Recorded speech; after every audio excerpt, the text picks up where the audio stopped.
नमस्कार, स्वागत है आपका डीएलजी न्यूज़ पे। आइए जानते हैं अखंड भारत की सबसे बड़ी जो संकट आने वाली है उसके बारे में आज इस वीडियो में हम आपको बताएंगे।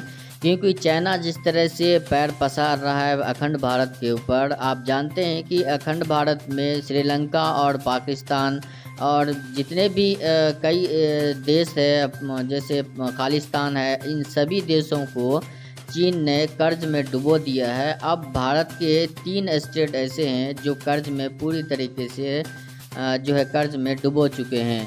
चाइना जिस तरह से रसिया ने यूक्रेन पे कब्ज़ा करने के लिए अपना हथियार इस्तेमाल किया है, उसी तरीके से अब चाइना जो है इंडिया पे वही कानून और वही व्यवस्था का इस्तेमाल करने वाला है।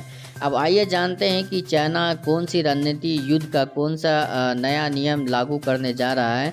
क्योंकि भारतीय रिजर्व बैंक ने भी वार्निंग दिया है कि जिस तरह से जो स्टेट भारतीय अर्थव्यवस्था पे सबसे ज़्यादा भार दे रहे हैं और भारतीय अर्थव्यवस्था पे किस तरह से महाराष्ट्र और उत्तर प्रदेश में सबसे ज़्यादा कर्ज है।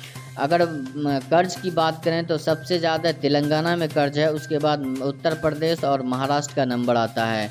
तेलंगाना के गवर्नमेंट ने जिस तरह से नई नई स्कीम फ्री स्कीम निकाला है, जिसके स्कीम के तहत तेलंगाना का जितने भी अर्थव्यवस्था है और जितने भी कर्ज है उन सभी को डेबिट कार्ड में क्रेडिट किया जाए तो पूरी तरीके से तेलंगाना कर्ज में डूब चुका है। अगली बड़ी खबर आ रही है, एलन मस्क ने दुनिया के सबसे अमीर आदमी एलन मस्क ने ट्विटर खरीदने के बाद अब कोको कोला कंपनी पे एक जो है ट्वीट करते हुए कहा है कि हम अगली कंपनी कोको कोला कंपनी को खरीदने जा रहे हैं। यानी ट्विटर खरीदने के बाद हम आपको बता दें कि 44 मिलियन डॉलर जो है ट्विटर खरीदने के लिए दिया था, ऑफ़र किया था ट्विटर को।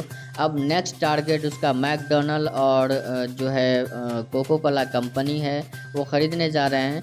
इस पे जो जिस तरह से प्रतिक्रिया दिए हैं एलन मस्क ने, जिसकी वजह से ट्विटर और उसका जो कोको कोला कंपनी है उसका जो शेयर है वो बहुत ही रॉकेट के तरह जो है रफ्तार पकड़ लिया, उसमें ग्रोथ बहुत ज़्यादा देखने को मिला है।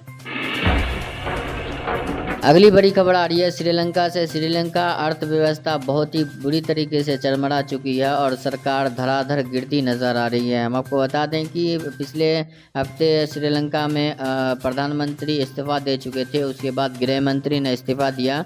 अब बैक टू गो होम का नारा दिया जा रहा है। जिस तरह से पेट्रोल डीजल पूरी तरीके से तबाह बर्बाद हो चुका है, वहाँ पेट्रोल डीजल नहीं पहुँच चुका है, नहीं पहुँच पा रहा है। जहाँ की इंडिया ने कई बार पेट्रोल डीजल जो है पहुँचाने की कोशिश किया है।